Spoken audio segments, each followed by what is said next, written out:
So thanks everyone. I think so. What we want to start today is a very interactive discussion while we talk about how markets have behaved in 2020 and the outlook for 2021. 2020 turned out to be amongst the most unpredictable years beyond anyone's imagination. It is difficult to imagine countries being locked down for so many months. However, in this very challenging environment, markets have done exceedingly well. Before we start today's session, let me ask Mr. Jajus to share what are the key learnings he felt 2020 taught all of us. So over to you, Mr. Jaju. Thank you, Vaibhav, and welcome to everyone once again. I'm particularly happy today to be here with you with my team, three key members of our team. When we look back at 2020, it was obviously an extraordinary year. And if there is one term that we kept hearing from everyone repeatedly during 2020 was new normal. So we learned a different way of doing many things, and we talked about the new normal. But there is one thing that 2020 taught us was actually the reinforcement of a very profound, belief. And I would like to share with you my presentation to make this point. As you can see on the screen, that we have on the left hand side something what I have described as a volatile asset class, and then on the right hand side you can see a crow dropping stone one by one. I know that everyone can relate to the story of the untiring crow who finally fetched the water for himself. Now, when we talk about a lot of other asset classes, as you can see the paper plane flying all over the screen, what it indicates is that in volatile asset classes, markets can go up and go down in no time and by a huge margin. So if you are focused on other asset classes, there is a lot of volatility which you can take advantage of if you are very good in capturing volatility, or one can get whipsawed in those movements. But when it comes to fixed income, one has to work hard like a crow. We have to accumulate our returns stone by stone, so to say. There is no shortcut in the fixed income. Let me show you my next slide to further elaborate on this concept. You can see that we have on one left hand side the Nifty chart, and then you have the CRISIL Composite Bond Fund Index return represented by the blue line. Now, as all of us know that today the Nifty was at about 14,000 plus, I think somewhere around 14,400 or so. So Nifty has come to 14,000 over a period of 30 years of journey. But if you look at March, the Nifty was at 7,000. And then whenever we interact with people on the fixed income side, invariably, the only question I get asked is, what is your view on interest rate? Where do you think interest rates are going? We will invest when we think interest rates are going to go down. Everybody wants to take a market call on the fixed income side. But if you look at Nifty in 30 years, it traveled to a level of 14,000. But in March itself, it was at 7,000. So even if you missed investing in the past, or if one is very good with dealing with volatility, one could have made up for the not taking exposure to Nifty in the last 30 years. In the last 6 months, he could have captured 50% of it. Every year we get that kind of volatility. But if you look at the fixed income, you look at how smoothly the blue chart is going up.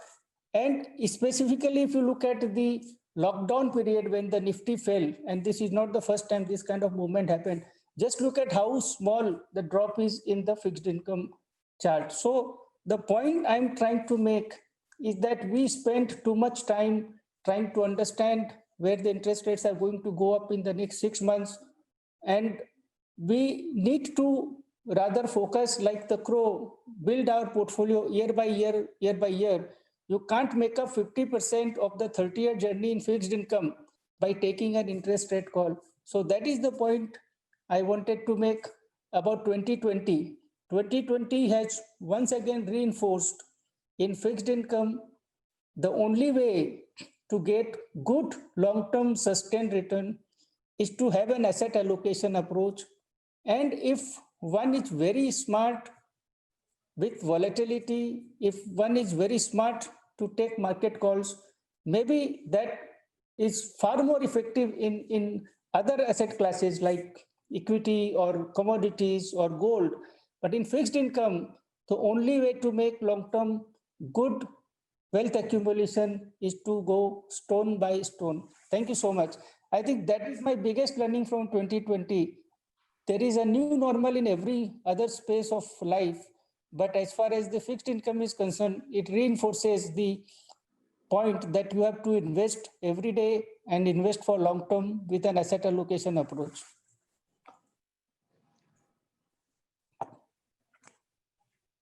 So thanks, Mr. Jaju, for sharing this insights. I think so. What you clearly have highlighted is, the old story that patience, always pays off. And I think so. This chart is an eye opener to everyone that how, fixed income has really been able to, keep pace with Nifty in spite of, investing for long periods without, having the volatility of the asset class which equity has given. So, Vaibhav, I And just want to make one more point that these two are on different scales. So, it doesn't mean that the fixed income will do as well as equity. Obviously, equity gives higher return, and that's why we have given the CAGR return Nifty 12%. But long-term return of CRISIL bond fund index is very good. The other point we need to understand is the benefit of diversification of the portfolio. As you can see, the volatility in fixed income is next to nothing compared to the other volatile asset classes. So, a good blend of fixed income as a portfolio allocation also gives a lot of stability to the portfolio. And this is the stability of the portfolio, which then allows us to take advantage of the volatility in other asset classes. Thank you. thanks, Mr. Jaju. I think so. This is a very important point of how fixed income necessarily needs to be part of asset allocation for any client. So for today's discussion, we have a question and answer format. I'm going to ask the esteemed panel here a few questions, which are the most frequently asked questions from our partners. And then we'll open the floor for specific questions from our partners. My request to all partners is we have a question box in today's call, and you can post your questions. But as I mentioned, we would just like you to hang to those questions till we finish the points that the team here wants to present. Now, let me start with the first question. Is heading into 2020, India was already in a very tricky situation, where the inflation was rising, there were concerns on the fiscal deficit, and the growth was slowing down. Can you share a recap of key macroeconomic indicators and how the debt markets behaved in 2020?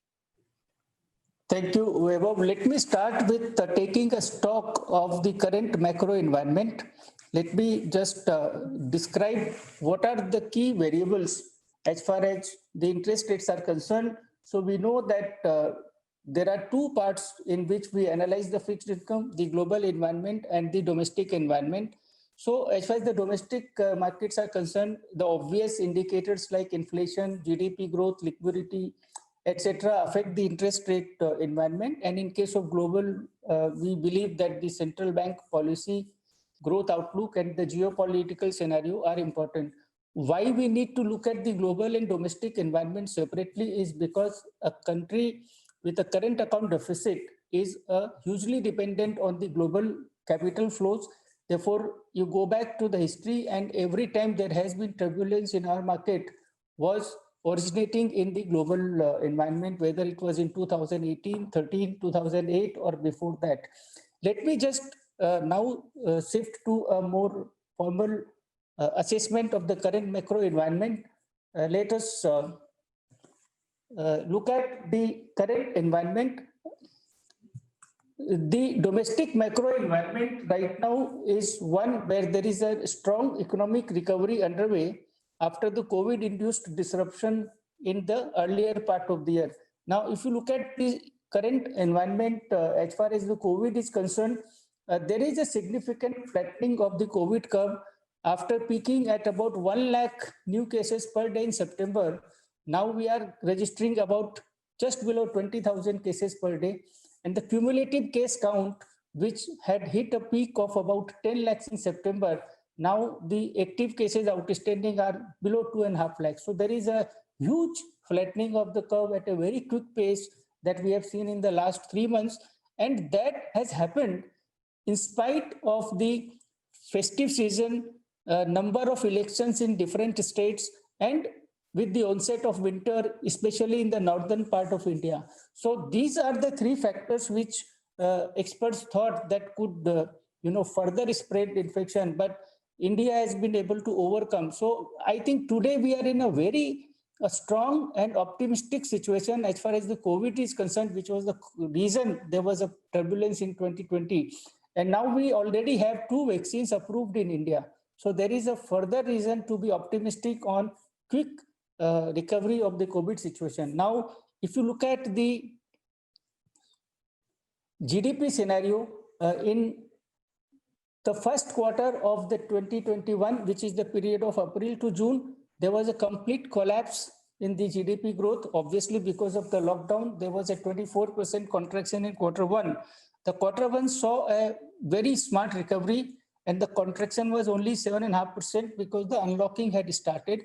And then the growth in the current quarter, that is the 3-month period ending December 20, our view is that the growth has already surpassed in that of December 2019. So, which means for the current quarter, we should be looking for a positive growth. And yesterday, the advanced estimate from the National Statistic Office for FY21 was released. That is at around -7.7%. Now, if you look at the 24% contraction in the first quarter, 7.5% contraction in the second quarter, and then the overall year estimate of 7.7, it is very clear that the NSO is also expecting the economy to have fully recovered and register a positive growth in the next quarter, which is January to March. Coming to the inflation situation, there isn't very much of a good news that I can share about inflation. Inflation hit a high of 7.61% in November, and then it started easing. It came to about 6.93 in December, and in January inflation number, which is due to be released next week, we are expecting the inflation to have come down to 5%. However, and this surge in the inflation was least expected because with a contracting economy, people thought that maybe the inflation should not have gone up, but this has been attributed to disruption in supply chain because of the lockdown and volatile food and vegetable component. But I think the surge in the core inflation also from about 4% to 5.5% in December does not give us good comfort. We believe that inflation will continue to be elevated in the next year also, and I will come to that in a little more detail subsequently. But for now, let me switch to the monetary policy situation. Now, as you know, that the global central banks are currently following an extremely loose monetary policy, and RBI also is currently in a very accommodative mode. One would rather say that given the disruption caused by the COVID and the collapse in the economic growth that happened because of that, RBI is currently in an emergency mood. They have completely ignored inflation surge, which they would not have done in a normal situation.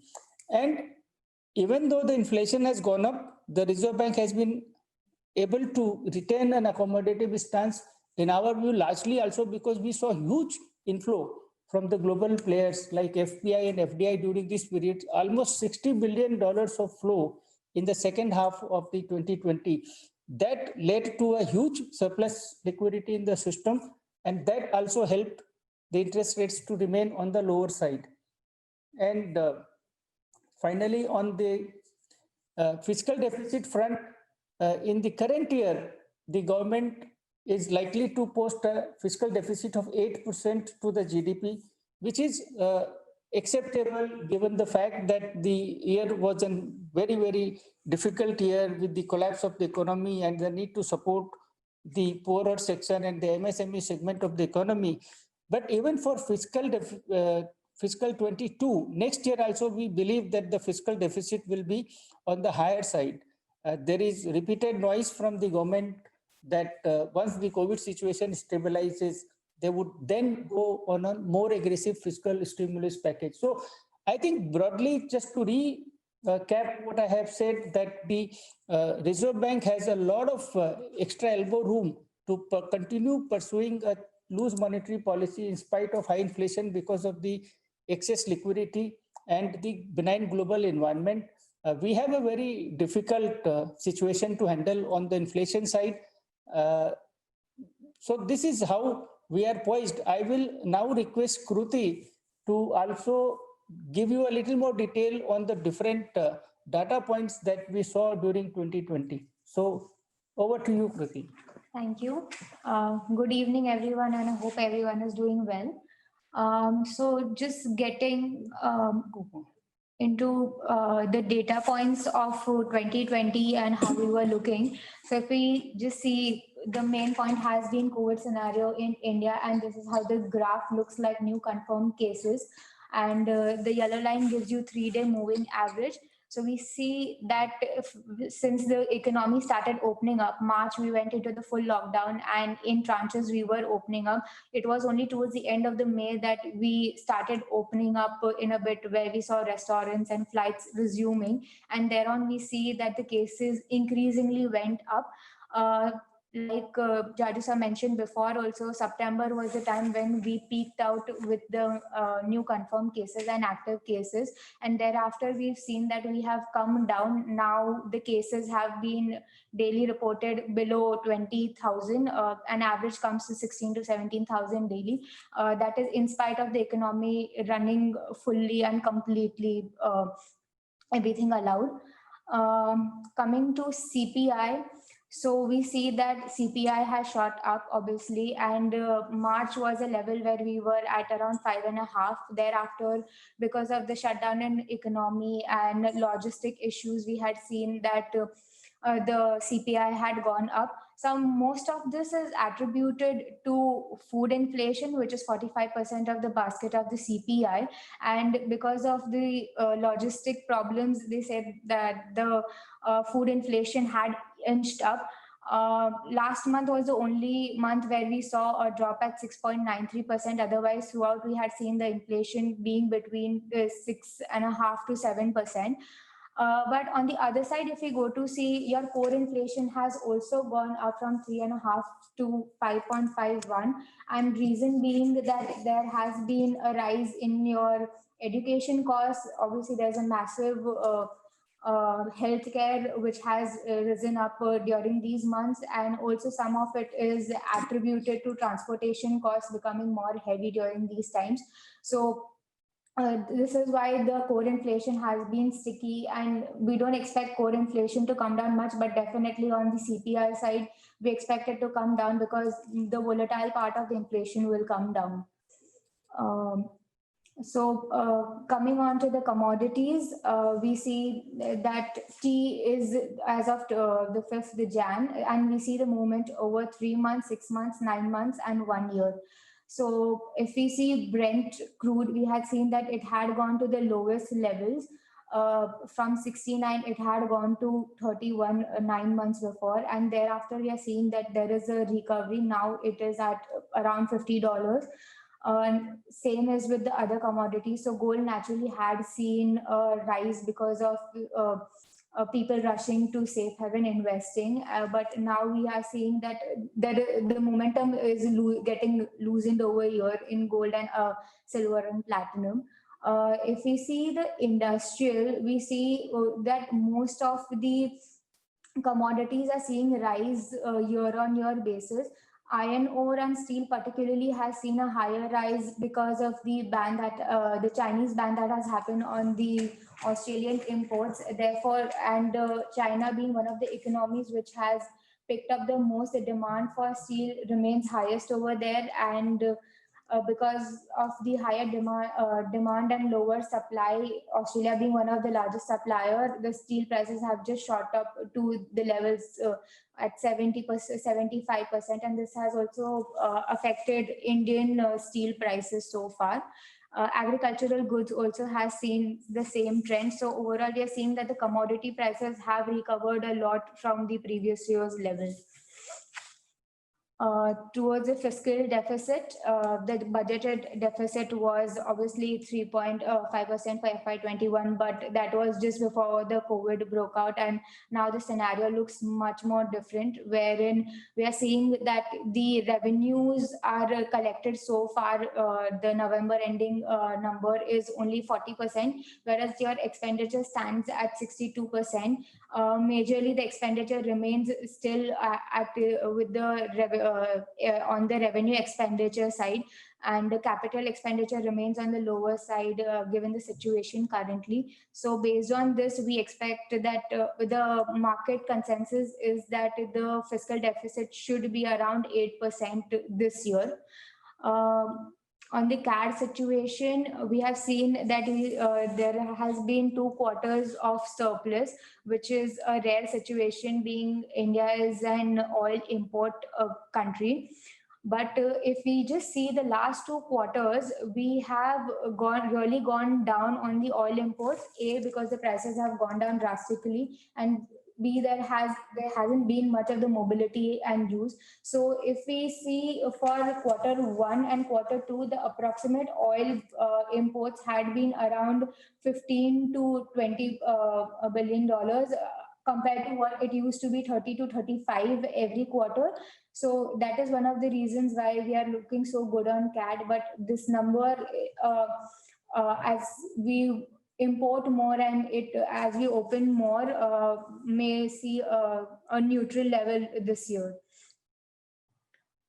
Going on to GDP, Q1 has been a contraction of 23.9%, and we recovered fairly well in Q2.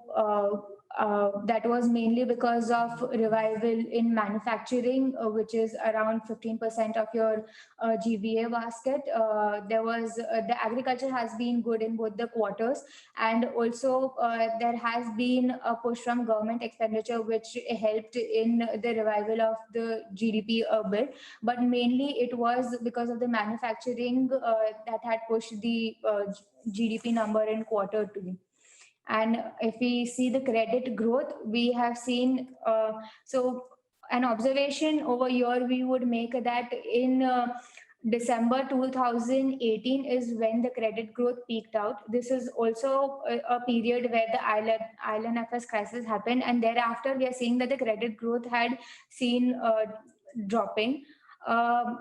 Still, before the crisis, the credit growth was fairly at 12 to 14%. But this year we have seen barely credit growth of 5.5% to now picking up somewhere around 6%. But since March till now, we have only seen it at 5.5%. So that's not regained as yet. And based on these developments, we have seen that the GSEC demand has been there. And if we just notice in the period wise, 1 year and 3 year GSEC and AAA is somewhere where you see the movement the most. So 1 year GSEC has dropped by around 200 basis points. Similarly, for 3 year GSEC, around 200 basis points. And you see your 1 year AAA dropping by 251 basis points and 3 year at 239 basis points. Reason for, there are a couple of reasons to this. Because the RBI was taking action which was very according to the market conditions, but no one could judge. after the pandemic, we saw that RBI had announced the policy before the actual date of the announcement.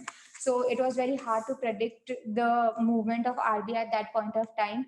Also, 3-year AAA, 3-year bonds had seen a lot of movement because there was a TLTRO announced in that, and there was seen a lot of demand in those papers at that point of time. So there was a drastic drop in yields at that moment. So overall, we've seen from the previous year till now, the spreads have compressed significantly from the levels of 0.71 to 24, around 30 basis points spread now, from previously being 70 to 100 basis points.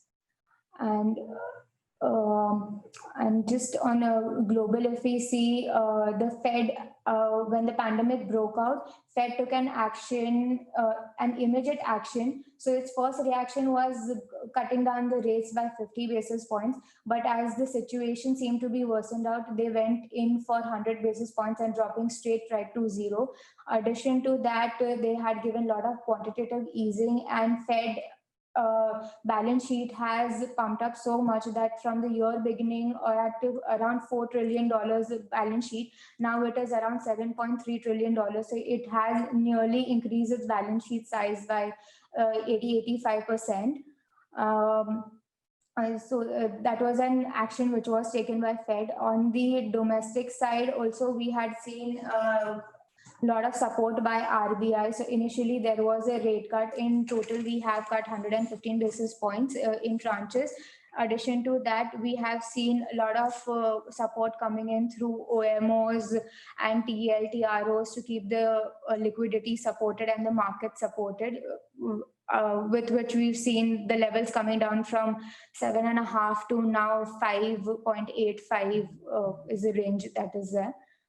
And just on liquidity, so as action of RBI, slow credit growth, the disbursements not happening, and market intervention by RBI, we have seen that the liquidity has been continuously in surplus. This is the first time, obviously, after the demonetization that we've seen surplus liquidity. But even after demonetization, the liquidity did not last for so long and not at these levels. But we still see that the liquidity is in positive, and we don't see it vanishing very soon. So this is on the brief domestic development in 2020. Over to you, Weber. So thanks, Kruti, for your very detailed recap on how 2020 panned out. I think so. The biggest question that must be there in all the partners and investors' mind is, how will 2021 look like? So my next question to the fixed income team is I know it's a very tough one to say, but after what we saw in 2020, which was an unexpected year, what are the signals that you will look out from the RBI, and how do you think debt markets will behave in the year 2021? So thank you, Weber. We took a little bit of time to review 2020 in detail because the outlook to 21 is completely linked to how, because of its extraordinary situation, 2020 has led RBI into a very emergency kind of a mode, firefighting mode. I would like to share my slide once again, and let's look at what our thoughts about 2021 is. So,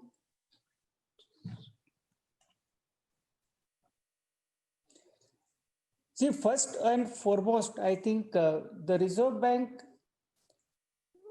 has to give us an idea as to when and how they will begin to normalize the monetary policy, because at this point, the most important question in everyone's mind is that when the monetary policy is normalized, what happens? In our view, looking at the situation, RBI is to remain in an accommodative stance going well into the next financial year. Now, why do we think so? First, the Monetary Policy Committee has repeatedly given the guidance that they will keep the rates low, at least for the current quarter and the next quarter. So that means it is a very decisive guidance from the Monetary Policy Committee to keep the rates low till at least June 2021.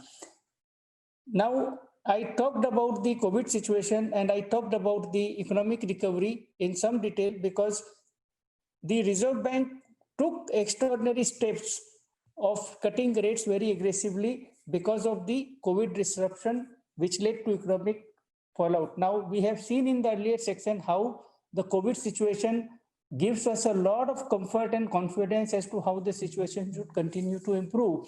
And the high frequency data that we are getting, whether it is the Google mobility, whether it is the mall footfall, whether it is the airline travel, everything is suggesting that the economic recovery is, at a very strong pace. And the most important part is that even during the peak of the lockdown, the rural economy continued to do well. And therefore, I think there is reason to feel optimistic about the economic recovery.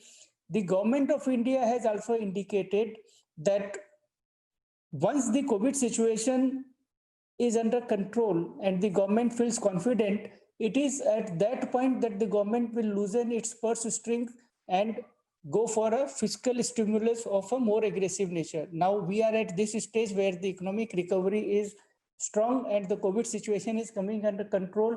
So therefore, we expect the FY22 budget, which will be announced on 1st of February, to again go for a very strong fiscal stimulus and possibly, and there are some more outlier estimates that the government may still have another year of 8% fiscal deficit, which will be very, very negative for fixed income. And finally, the inflation is likely to remain very, very elevated. The highest consensus trade for 2021 globally is commodities because of the weaker dollar and the excess liquidity in the system and because of the expectations of the recovery of the economy globally. Then we have seen in India, the auto companies, which even before COVID were witnessing huge fall in sales. Now they are announcing price hike. We know that the Maruti now has a waiting period of 3 months and more. Even companies like Hyundai are announcing price hike. We have seen a lot of consumer durable companies announce price hike. And that is when the economy is still recovering. We are seeing a huge demand surge. We have seen the steel companies announce a price hike 5 times in the last 1 month alone. The NMDC has increased the lump iron ore price by 10% just yesterday. So there is every indication that inflation will continue to be a challenge. Therefore, just to summarize, in conclusion of what we have discussed, we expect RBI to remain accommodative, economy to recover, and inflation to go high in the next year. Although MPC at its December meeting made 2 very important changes in its guidance. Till every monetary policy before the December policy, that is till October, RBI said that there is a room for rates to be cut further and that the inflation is transient in nature, driven by the highly volatile food, vegetable prices and supplies disruption, but they're expecting the inflation to come down. Now in the December policy, we saw 2 very significant changes in the RBI's language. First is they said that the inflation projections are being revised up significantly. So till October, their expectation of inflation for the second half of the FY21 was around 5%, 4.5 to 5.4% band.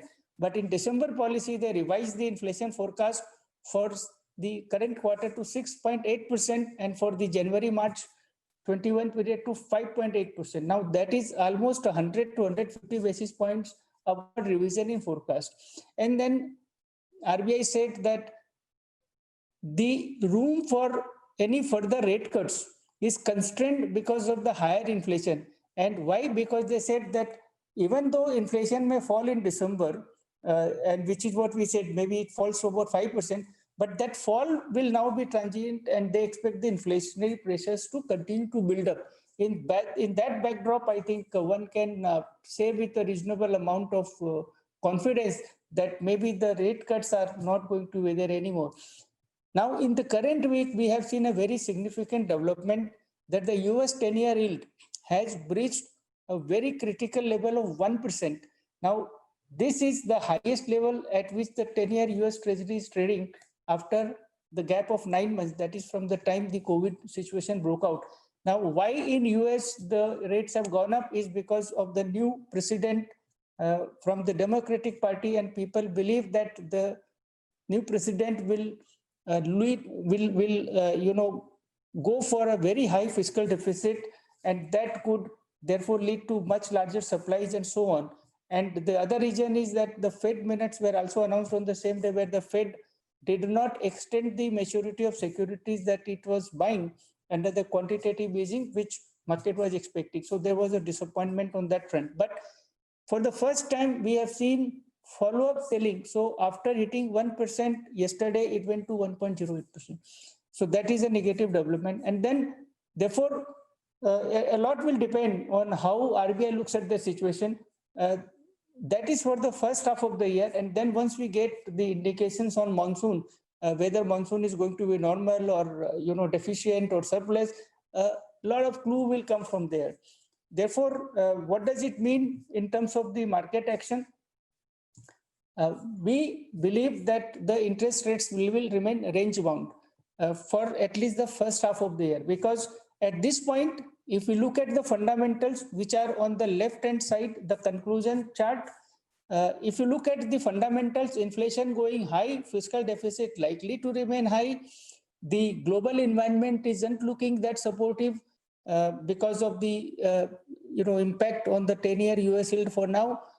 However, the global central banks are extremely supportive of a loose interest rate policy. They are in a very miserable situation, because in much of Europe and Japan, the inflation is nowhere close to their target of 2%. In fact, if you look at the numbers of inflation released in Europe, Germany, France, Spain, everywhere the inflation is close to zero or negative. Same thing with Japan. Therefore, I think the RBI will continue to get a tailwind or support from a benign global environment and extraordinarily excess liquidity in the global setup.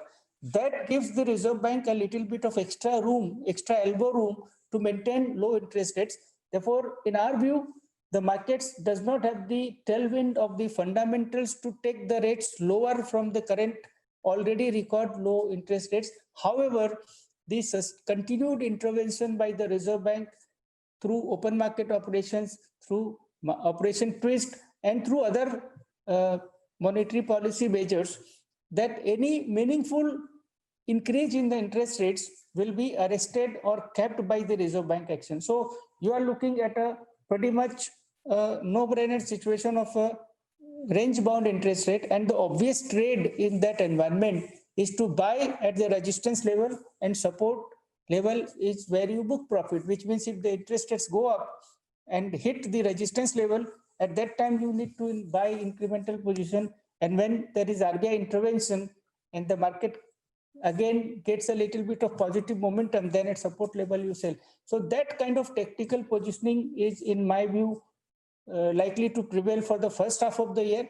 And then, as I said, in the second half of the year, we have to see how the monsoon outlook evolves, and then how the borrowings are handled by the current system, because as the economy grows further, the current excess liquidity which is parked with the Reserve Bank will flow into the system through the working capital requirement from the corporate sector, and that will have two impact. One is that the demand will fuel price rise, which will lead to inflation, and that liquidity coming down to the system will have its own multiplier effect on inflation. So in the second half of the year, we are expecting the interest rates to inch higher. That, I think, is the broad assessment as far as the 21 is concerned. Thanks, Mr. Jaju, for sharing that insights on how 2021 may look like. I know the next question that I want to ask is, and I think so that's a question which is paramount in the case of many investors, is that we've seen interest rates have fallen a lot over the last 2 years. And like Kruti mentioned, we've seen a very sharp fall in the interest rates. Now, in most cases, FD rates and debt, mutual fund YTMs have gone down a lot as well. Now, in this scenario, how should investors approach investing in fixed income instruments? Is what we would like to take your guidance from.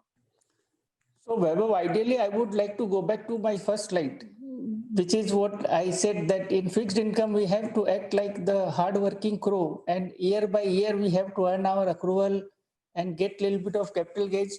You look at the history of the debt funds, over 83-year rolling period, the bond funds have given close to 9-10% return. Even the long-term return of the bond funds is in the 9-10% band. There are years when interest rates go up, but I think the investors need to look at the fixed income and debt fund investing in two parts. Investors who have long-term investment horizon, who have the ability to invest and remain invested through one complete interest rate cycle. I think they should just not bother about the interest rate, volatility. As I explained in my first slide, if people have to take a market call, I think that is far more rewarding on the equity side or on the commodities side. In my view, uh, if suppose interest rates go up in the second half of the year, the fund managers will get the opportunity to invest the new money at a higher level. And then, in the next 1 year or 1.5 year, when again the interest rate environment becomes supportive, there will be capital gains. And that's how the 3-year period, typically for a complete interest rate cycle, becomes very rewarding for the investors. So I feel that people who have taken the asset allocation approach to fixed income, who are investing for long term, I think for them, the dynamic bond fund, the banking PSU fund, these are the two best suited fund. And I don't want to even get into a debate as to what happens to a fixed deposit or a tax-free bond or any other debt option, because I am of a very clear opinion that there is no product which matches the debt fund return even closely over long term. So those products are for people who are fearful, who are extra careful, who think too much. But if you look at the risk factor in the debt funds, there is only one risk in debt funds. That is if there is a credit default. And you know that for the last 4 years, every single such interaction which I had the opportunity to participate in, I have said market risk is temporary, credit risk is permanent. If you get trapped into an interest rate volatility situation, doesn't matter as long as you have enough, horizon to remain invested through one interest rate cycle. If you happen to encounter a credit accident, then under the Indian system, the recovery is extremely challenging. And now we know there are cases where the recovery has happened, but the investors are not able to get the money for 30 different legal and technical challenges. So I think the important thing is to avoid a credit, crisis or a credit event. Now, apart from that, I don't see a challenge to any debt fund by any of these products. Again, I will understand that some of this may be too impractical or theoretical for some of the investors who would still like to take an interest rate call and all that. I think the second product which I particularly like right now is the low duration fund, because as I said, we believe that in the second half of the year, the interest rates are likely to go up. So a low duration fund, which in our case is the Mirae Asset Savings Fund, typically is investing up to 1 year of maximum duration portfolio. So therefore, in the next 6 months, 8 months, 10 months, when interest rate, if they go up, a lot of maturities will come, which will be then invested at the higher yield. And the interest rate risk is also lower because the maximum duration is 1 year. So by the time interest rates go up, there will be a lot of reinvestment opportunities, which is why I believe the best solution to the apprehension of interest rates going up right now is to put money into the Mirae Assets Savings Fund. And then we have this beautiful category which is called short duration category, and we follow a flexible investment strategy where when we think that interest rates are going up, we reduce the duration, and when we think that interest rates are going down, we increase the duration. So let's say in case of short duration fund, the allowed range of duration for the portfolio is 1 to 3 years. So when we think that interest rates are going to go up, we bring down the duration to 1 year, which allows a reasonable degree of protection.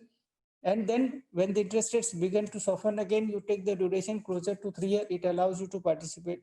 We believe in a very conservative credit positioning.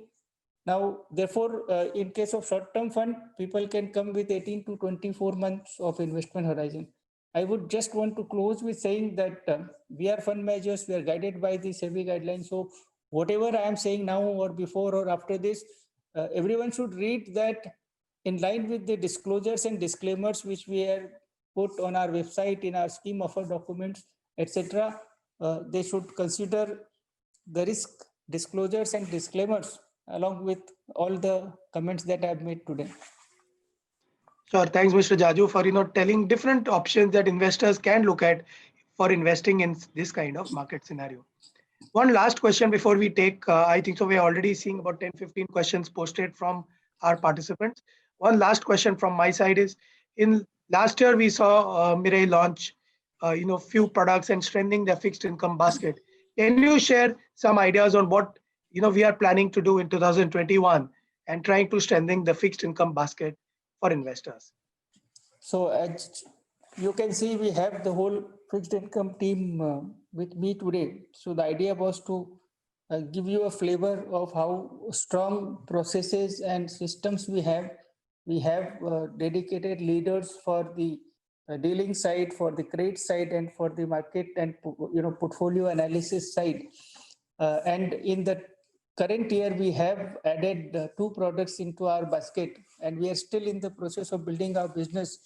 And ideally, I think Swaroop sir will talk about this, but I will just still take this opportunity to say we will look to add the corporate bond fund in our portfolio at this point, because that is one category which is again very safe, very competitive in terms of the return, and it gives a very wide range of options because we have good spreads on the government bonds in the corporate segment. So there are now so many strong, good, fundamentally strong companies in the AAA, AA plus space.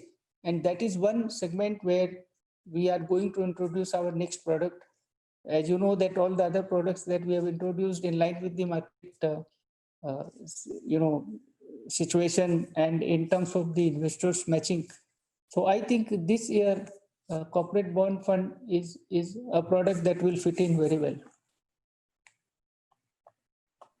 So thanks, Mr. Jaju, for your response. What we will do is we will take questions from participants in today's webinar as well as questions from our social media handles as well. So let me start with the first question. The question is that, the question is, in this scenario, like you had mentioned, do you expect the 10-year GSEC to move to about 6.5% due to the higher borrowing that the government may do in this period?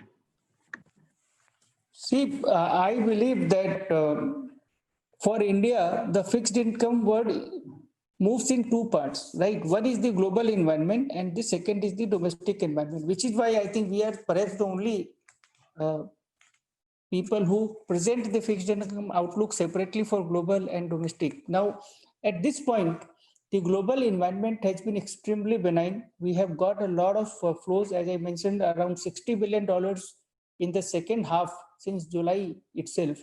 Now, in spite of high inflation, the Reserve Bank has been able to keep the interest rates low through minimal intervention. That's because of the excess liquidity in the system, but more because of the global environment. So where the 10-year goes is a function to a large part of what happens in the global market. Now, we have seen just in the last 2 days that the 10-year yield has crossed 1% and it has now gone closer to 1.10. So the move has been very fast. My view is that if the US 10-year does not come below 1% again in the next 1 month, then 6.5 is possible. Because so we have a lot of key events lined up in the next 1 month. So First is the budget that is going to be announced on 1st of February. So we have to see what is the government's borrowing program for the next year. My belief is, based on whatever statements have come from the authorities and regulators so far, that given the significant improvement in the COVID situation, given the fact that the vaccines are already there, which gives you an additional layer of comfort, the government will go for a huge fiscal stimulus, because they have said that we will keep the powder dry for the time when the stimulus become effective. So let's say if the borrowing for the next year is again somewhere in the 10 lakh to 13 lakh crores cross borrowing, that will put pressure on the supplies. And then if the credit pickup happens, then the uh, liquidity, surplus liquidity in the system that you have right now will gradually get distributed in the system. More importantly, my belief is the rise in the US yield right now is based on the assumption that the new president will go for an aggressive fiscal stimulus in US economy. If that turns out to be true, and then the US will stay above 1%, then I think 6.5 is possible.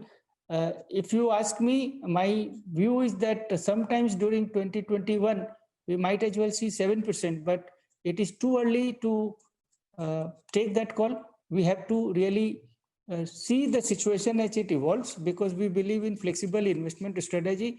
But I would think that at some point in 2021, we possibly will also see 7%. So 6.5 may be a little conservative estimate.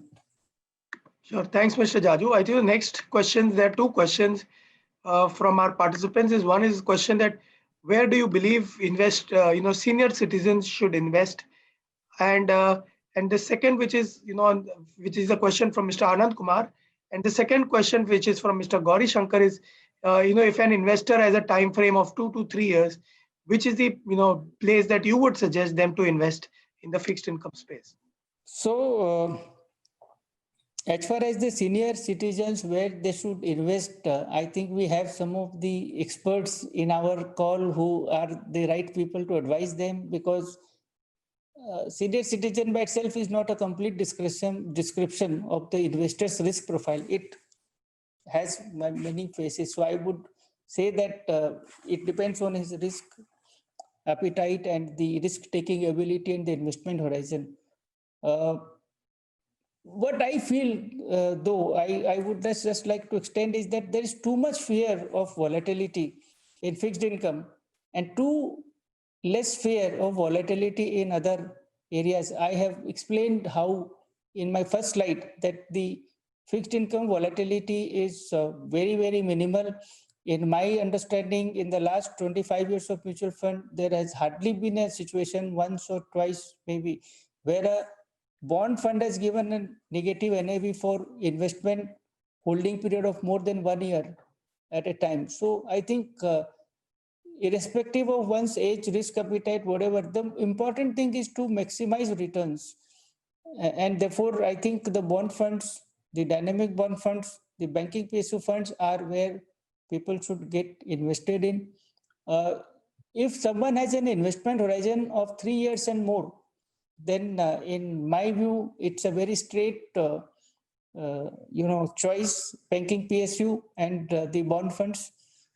For investment horizon of 1 to 3 years, I think that short-term fund, short duration fund is the appropriate category, and below 1 year, let's say 6 months to 1 year, is the low duration category. So what I'm trying to say again in another way is that it doesn't matter where the interest rates are going, whether they'll go up or go down. All those things are something that we have seen have a very short-term impact. Let's say someone who has invested in a bond fund for 3 years now, his return will be somewhere in the 9 to 10% category.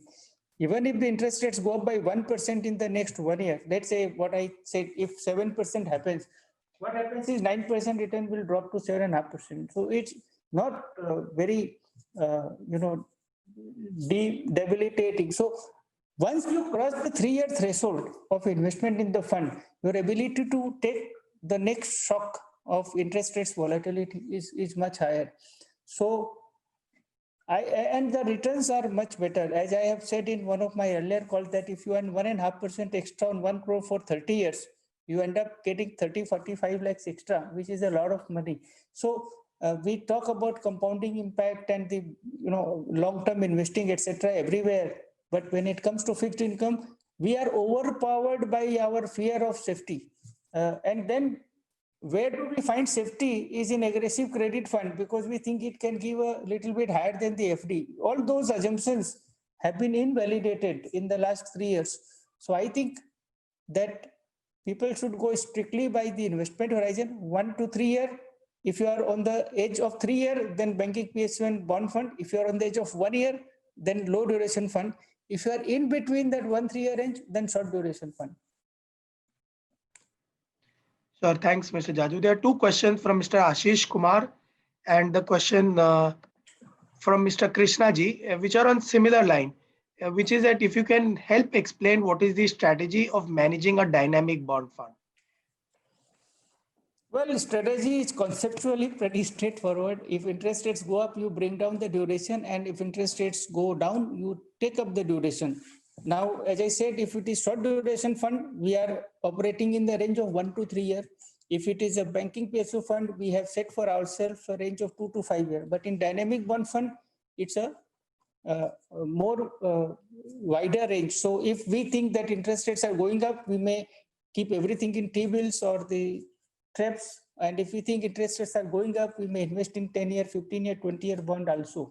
Now, what is so unique or different about our dynamic bond fund?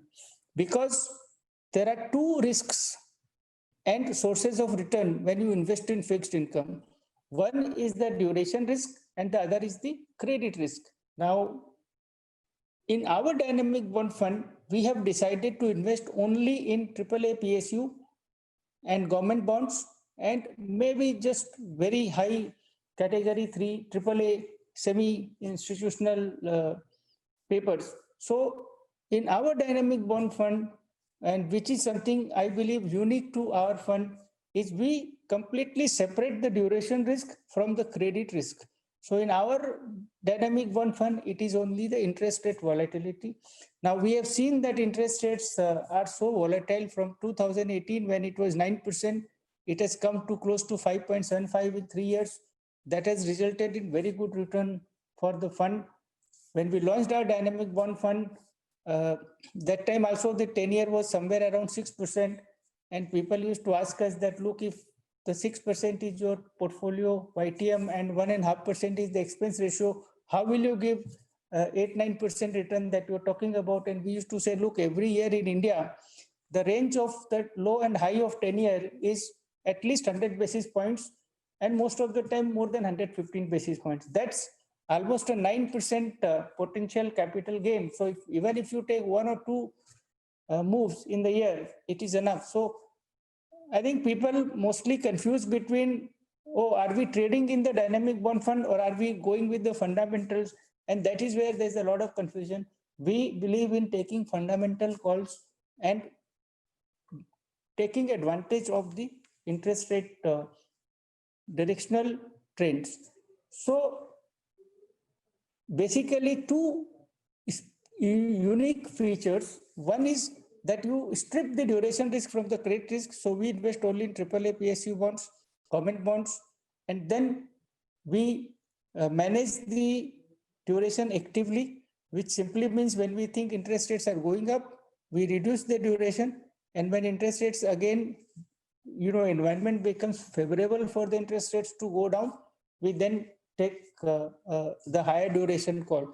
Now, if you look at the dynamic bond fund till March, till July, when the interest rates were still going down, we were doing very well. Our industry looks more at ranking than the fundamental returns. That is something, again, it should change. Now, at this point, there is so much uncertainty about the interest rate. There's so much uncertainty about the credit risk. So we have gone a little defensive. We have reduced the duration. And then once there is clarity, let's say you go to September, October, November, December, when you get your 7% level, that time you again start investing. So that's where in 23, 24, you will again end up with 9-10% kind of a return. So that is how the dynamic bond fund operates in our understanding. Thanks, Mr. Jaju. So next question is from Mr. Neeraj. He said that RBI has just announced measures to resume normal liquidity operations from 15th January in the form of variable reverse rate operations of rupees 2 trillion. How do you see this impacting the bond market? I think it is in line with whatever we have been discussing. So obviously this is something which has been announced as we are talking. So I have not seen the circular, but I believe this is in line with the overall situation where the RBI will want to make the markets a little more, flexible. So when the reverse repo rate is flexible, people can bid at the level they want. So RBI can give you a cutoff which is more related to the market, and therefore it will begin to stabilize the money market curve. We have seen that the rates had gone to even 2.5%. Some people were able to raise CP even at 2.75, 2.8%. The lowest rate at which I think CP was done was 2.65. 2.67. That I think it will bring up the money market curve closer to the reverse repo rate. Sure, thanks. So there's a question from Mr. Danish Syed. He said that you mentioned that one of the funds you would be focusing on is the low duration category. How will the tapering of the liquidity impact the fund? Obviously, if the tapering of the liquidity happens, and as and when it happens, it will take the money market rates higher, right? So obviously you are not going to be holding 100% cash, but as I said, that there is a lot of maturities that will happen because the maximum duration that we can carry in the fund is only 1 year. So in the months of, that is how the staggered investments will happen, that in the month of March, when the CRR rollover is due, then in April, when the new year's borrowing program kicks in, then in the month of May, when the new monsoon updates come as to whether the monsoon will be normal or deficient or surplus, then you come to July, August, when you get the final outcome of the agri production, by which time you will also know whether the COVID has settled down or not, whether the RBI is getting out of the extraordinary monetary policy measures and so on. So at every stage of the time, and depending on how the market moves, you have enough maturities to be able to redeploy at higher rates. And then suppose during this whole period, the interest rates continue to go up, you continue to invest, and then you keep on getting maturities. So even if the paper which I'm holding today, there the rates go up in January and February and March, but if the paper is maturing in September, then everything comes back to NAV. Therefore, by December, you start getting a very good outcome, right? And therefore, because of the low overall duration of the portfolio, you get two benefits. One, you start getting benefit of the fresh investments at higher yield. And second is that whatever losses you have in the NAV because of the spike of the interest rates affecting the current investment, because those investments themselves start maturing, all those things begin to get recovered in the next 6 to 9 months. So that's how it acts as a good hedge against interest rates going up or remaining here, which is why I believe it is a good product in the current environment. Sure, thanks. We'll take one last question from our participant. Question from Mr. Sandesh Murthy. And he mentioned that the current scenario has suggested the importance of credit research and credit analysis. So what are the steps you feel are taken at Mirae Asset to ensure that the credit process is being followed? So we have Kunal, who is our credit head here. I will ask Kunal to take this question. Yeah, so I think if you talk about credit on the Mirae Asset side, like Jaju sir also mentioned, so one key philosophy which we have always followed from the beginning is that the credit risk is kind of permanent and the interest rate risk is very much temporary in nature. So I think if we are specifically talking about what changes has happened after this COVID thing has happened, so I think We have not made any significant changes, and our credit processes continue to remain even very much robust even before this COVID thing happened, or even if you talk about the ILNFS crisis or crisis happening on the NBFC side, the credit processes as far as the Mira Assets Fund philosophy is concerned was pretty much on the conservative side. And I think we get a lot of questions on what all things you look into while deciding on whether to invest into this particular issuer, what all do you look into. So I think most of the times what we have communicated is that just only looking at what the external credit rating agencies are rating a particular issuer, how the financials of a particular issuer are. What we have done is, even before the ILNFS crisis, we have developed our own internal credit rating model. And the credit rating model is not just based on the financials, but we also have a lot of qualitative aspects. And to just name some of them, we include how the management is, what has been the track record of the company, what is the track record of the promoters, and what is the controls and checks which the company has into their place. And once a particular issuer passes through our internal credit rating model, that is the time when we start investing into that particular issuer. So I think since we have been following this conservative strategy since the beginning, I would say we were lucky enough to not have made any significant changes after this COVID thing has happened or any significant disruption has happened on the credit side. And I think going forward also, we will continue to follow that core strategy of staying away from the credit. And obviously the internal credit rating model is something which we follow very religiously before investing. So as Kunal has said, I think there are two important features. One is that we have always only invested in companies where the company have the operational cash flows to repay the debt. So we have never dependent on refinancing or, where the operational cash flow visibility is poor. The second is that we have avoided any complicated structures. Now, therefore, we have stayed away from loan against share or this pass-through certificates or credit enhanced. Any instrument which is simple to understand is not complicated, and therefore, I think one of the reason our credit process has so far held good is we have avoided complicated structures where it is very difficult to understand the eventual cash flow mechanism. And that is where we believe that a conservative credit approach has helped us so far in the current cycle. Thanks, sir. So just before we conclude today's session, sir, you've been a very big advocate on how fixed income needs to be part of any client's asset allocation, and an advocate of how investors should also do SIP in debt funds. So can you maybe shed lights on this concept for all our participants? See, my view is very clear that fixed income is an asset class by itself. So that's why I presented the first slide where fixed income has to be part of the portfolio from a diversification point of view.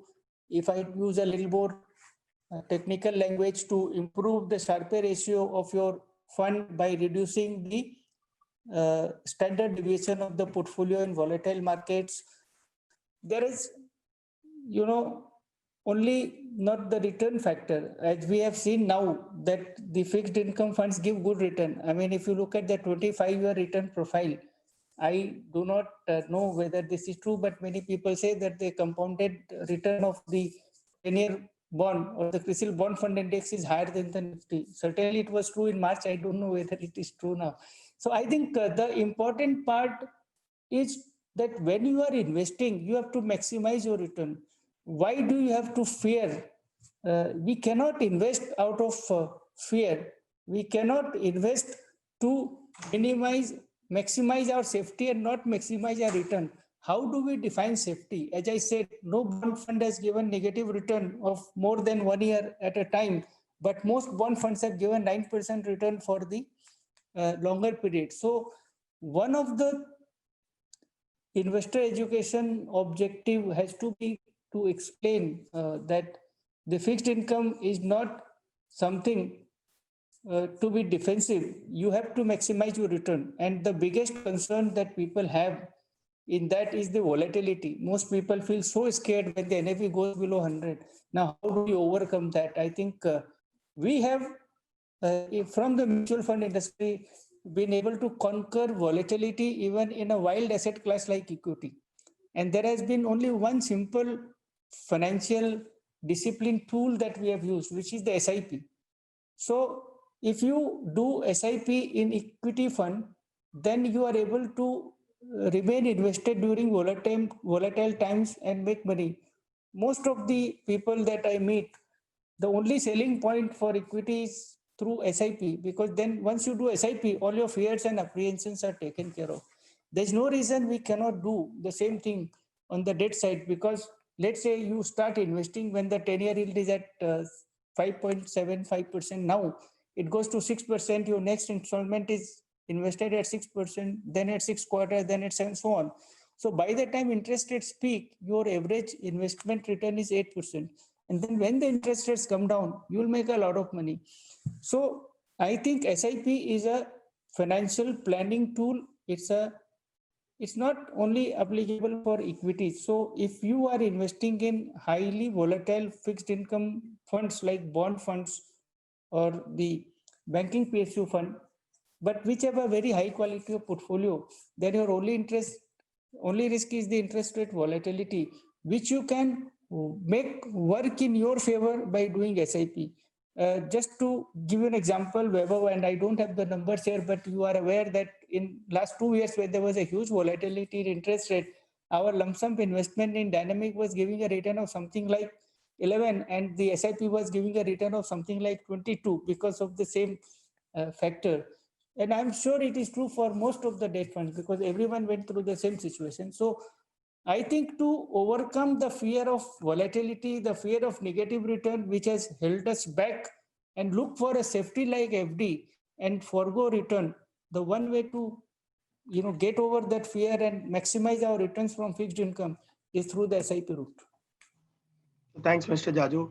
And thanks the entire team, fixed income team, Kruti, Kunal, Abhishek, and Jaju sir for sparing your time and sharing inputs on various parts of the fixed income market. And thank you all participants for a very interactive and an engaging discussion with us.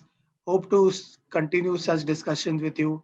I think so I want to just add to what Jaju sir said at the start of today's call, that you have to be very patient, stick to your investing discipline to make and maximize returns. Also, like we said, we have discussed a lot about funds and categories. Our request to all participants is go through our website, go through the fact sheets, offer documents of all the funds, to go through the various risk factors, the product labels, riskometers, and try and make informed decisions while doing your investments. So thank you, everyone, and I hope to connect with all of you quite soon. Thank you, everyone. On behalf of the entire fixed income team, we all wish you a very happy 2021 and a very successful investing in fixed income. Thank you.